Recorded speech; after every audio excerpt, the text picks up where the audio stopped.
This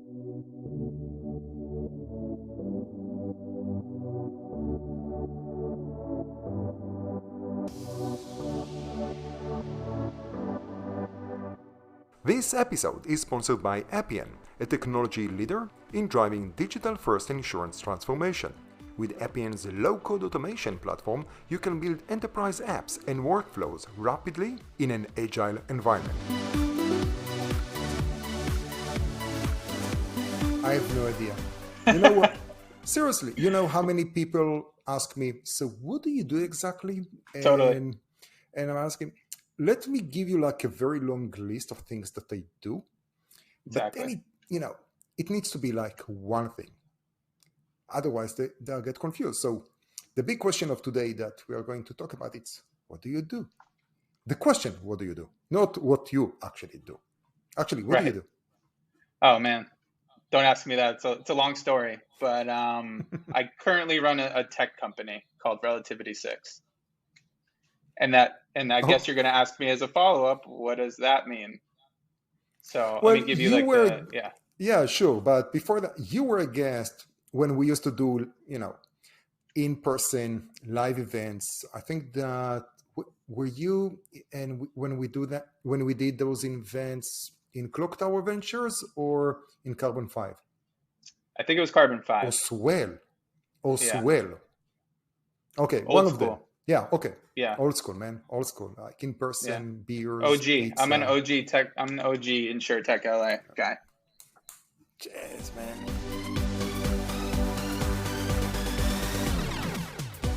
So what do you do now? Okay, so here's what we did before, just to give you some really quick background. So started the company back in 2016, if you can believe it. Feels like a million years ago. But the idea was, and I started this in grad school with my co-founder. Very cliche way to start a company, but we were really interested in lifetime value. We thought that was something that everybody talks about all the time. But what does it actually mean? Like, really? And how accurate is LTV really? Even though, forever CEOs and executives always ask you about LTV, but how do you actually calculate it? So initially, the nerdy thing that got the company started was, could we use machine learning in a smart way to predict LTV much more accurately and really value a customer in a specific window of time? That was what we were all about. That's why we call ourselves Relativity6, because it's all about context.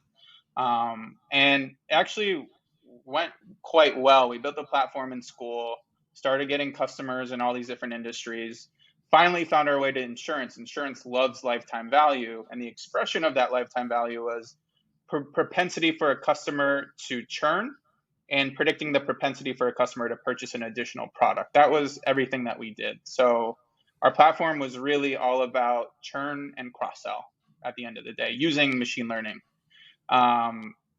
In that work, we worked with carriers, brokers, wholesalers, you name it. There was always this one thing about every single piece of the value chain. And that one thing was that most of these organizations don't actually know what their customers do, their commercial customers actually do.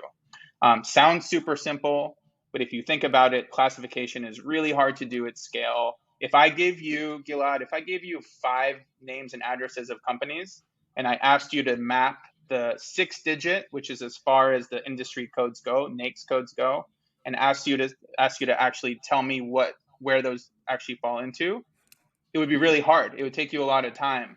But it sounds so simple. A bank is a bank, a barbershop's a barbershop. No, actually, there's a lot of hidden risks involved in a lot of these smaller businesses that are very tough for a human eye to actually pick up and really hard to do it at scale.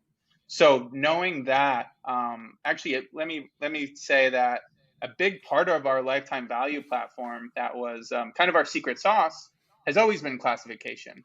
If you don't know what a company actually does, you're never going to know their propensity to churn, and you're probably not going to be good at understanding the next best product.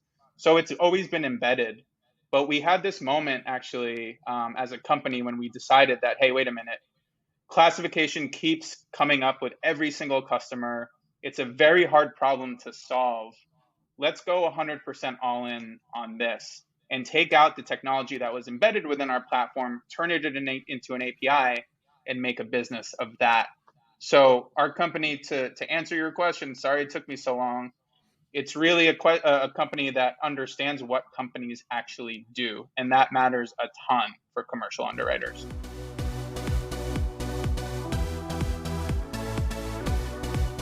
Thank you very much. And that was the end of the episode. I appreciate your time today. Awesome. Great. So what do Anytime, you do? sir. And Yeah. what do you do? And let me just talk about all the things and all the problems and everything together.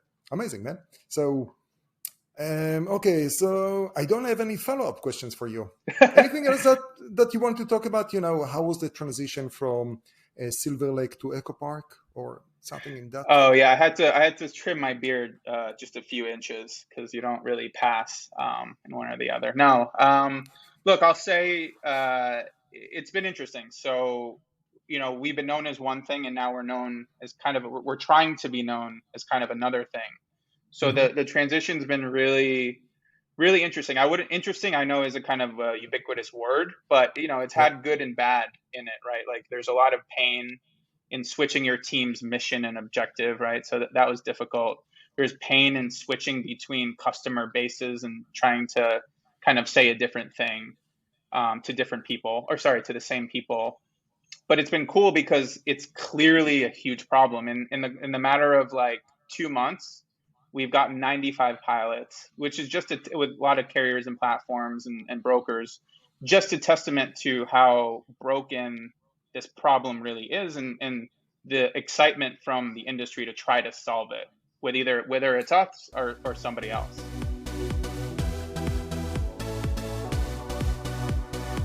Did you find that the fact that now you have a very specific not call to action, but a value proposition, it makes your life easier to work with your customers? So much. I can't even tell you, honestly, like from so many different aspects. But as just a very quick example, when we used to run a pilot, the pilot, I used to have to ask for 10 years of customer and transaction data from an insurance carrier.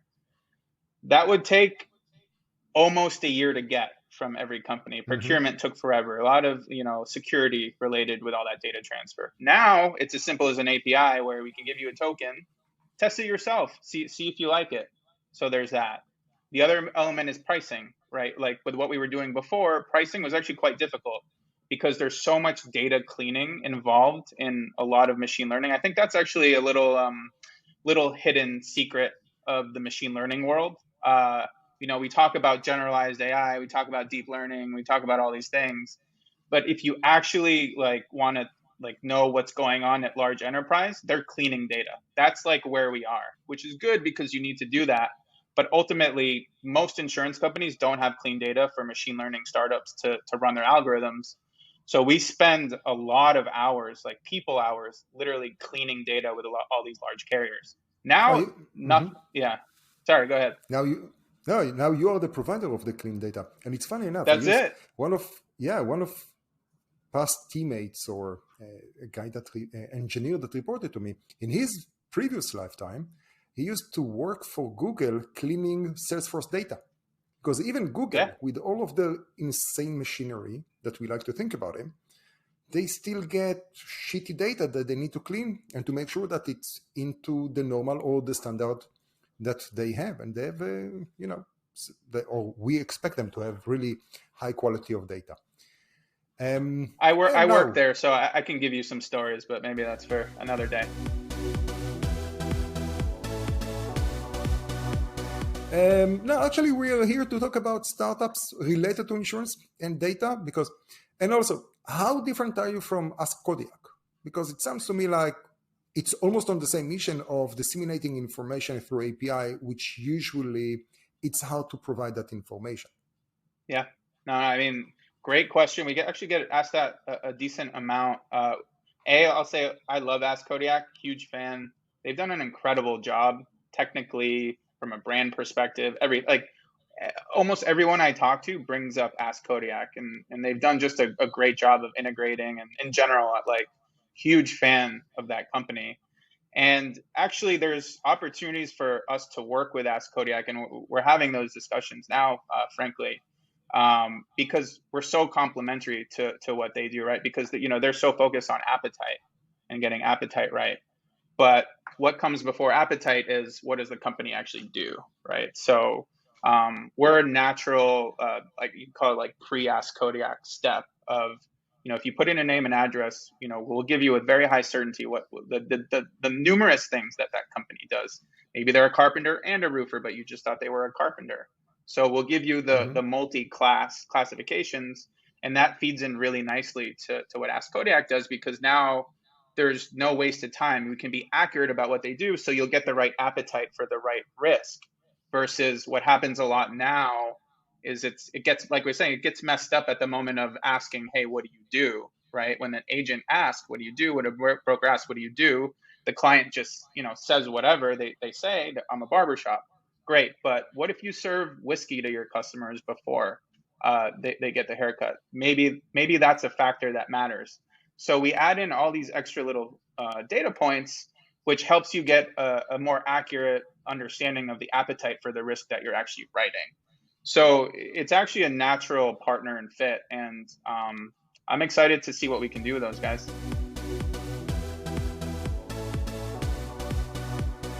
Yeah, that's cool. Because at the end of the day, you want to make a very, clear value proposition that someone will consume it and quickly understand how it is. Now, I'm sure that you are not the first one of offering that. How is that being done so far? In what sense? Like offering this product, like the NAICS code detection and all that? Yeah. Let me rephrase the question. Okay. So you're focusing on agents, brokers, or on carriers? I'd say our number one target is a carrier, so like a commercial underwriting group at a insurance carrier, and then platforms that care about underwriting, probably right under that or equal. And then I'd say like broker platforms would be the next tier, and then ultimately brokers. But I'd say that's like what I've surmised as like the priority, like urgency to need this. If you write risk, I think this is much more important than if you don't. But it's still a good tool for segmentation and much more accurate than a lot of stuff out there. So the way that I see that, you have two types of competitors. You have the way that they do business now, right, and other data startups that are in that space. Mm-hmm. So how is it different? And let's call it, hey, what's your competitive advantage? Why should they use you? And why don't they use you or haven't started using your service? Right. No, it makes sense. Good question. Like the way they do business now is it's painful. I've actually sat with underwriters and watched them do this work. They'll get a submission from either a broker or some other source, and they literally have to go to the website, research it, validate that it's actually what was submitted. A lot of times they get null values when it comes in, so they're kind of flying blind. And it can honestly take, a dentist office could take 10 seconds, but if it's a financial service, financial advisor, something a little more complex, it can take 5 minutes per record. And, these carriers are dealing with, obviously they have a lot of customers and a lot of submissions per day. It's very time consuming. So actually our product enables the underwriter to do the job a little bit faster. We're never going to go as deep as a human, but we can at least start it up, right? So like they don't have to do that initial research work. Why we're a little bit different is we're not a database, right? Like your standard API will hit a static database and return an answer. Ours is actually real time processing. So every time you click that button and call the API, it's processing. It's actually going through a machine learning workflow and then returning a result in under a second. So it's actually working like a human would work, but just much faster. So it's dynamic. And the other reason that matters is because businesses are dynamic, especially now, right? Like small businesses are always right. They're adapting, and what they said they did 6 months ago could be different than what they do today. So you can't rely on a static database anymore, is what we found. So we're a live, real-time, know your small business, mid-sized business tool, basically, which is a bit different than what's out there. Yeah. Listen, that's super important, especially nowadays that your business can change based on the totally. need. And Yeah. we are just about, reaching another spike of uncertainty, I would say, with inflation, without the inflation, with the spikes of Delta variant, Epsilon variant, whatever variant that we're going to see tomorrow. It's going to be interesting, man. We are still riding this. Unbelievable. We are. Exactly. Yeah, it's not over by a long stretch. But yeah, I mean, but that's the point is there's so many different market dynamics, and you cannot rely on what the database said 3 years ago to say that this is exactly what they do now. No, So, I'm just trying to run in my mind all the different batches that they need to run to update a static database to make sure that it's still applicable. It's insane. Exactly. Just Exactly. to maintain that database, it's unbelievable. So basically what you're offering them is conveniency and speed. And later on, as part of that triangle, it will be accuracy. Accuracy is actually pretty good, I'd say. Like we've worked really hard on it. Like, it's one thing to have it embedded in a platform. It's another thing to be its own separate product. But through a lot of work, we've gotten it to between 87 and 91% accurate under a second return. So we're averaging 800 milliseconds, and it's that accurate.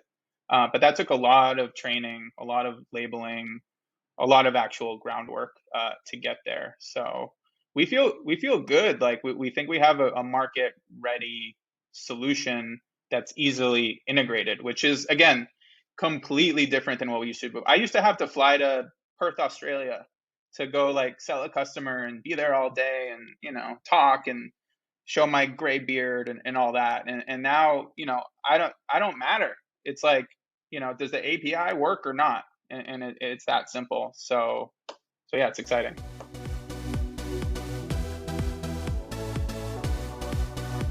Who's in Perth? Because that's the northwest of Australia. Who's there? It's far. RAC. No, I know. Okay. Yeah. Wow. Yeah, that's a flight. Oh shit, that's a flight, man. That's a long flight. It's a long flight in the back of the plane because unfortunately, as a startup, you got to sit in the back of the plane most of the time. So we had those conversations. I told you need to stick to one airline. No, I know, but Qantas is annoying. No, I took your advice actually, so that's been helpful. But Qantas, they're sticklers. Yeah, but they are fantastic. They are in terms of quality of service. They're all the user. Totally. I don't know. I haven't flown Qantas for a while now. And it's going to be a while because Australia is definitely not letting anybody in or out for quite a while, I'd say. So any success that you can show? Yeah, I'll share one. We're in the middle of it with a lot of carriers, but one really great example of this is with Coterie, if you're familiar. They're a great platform, growing like crazy.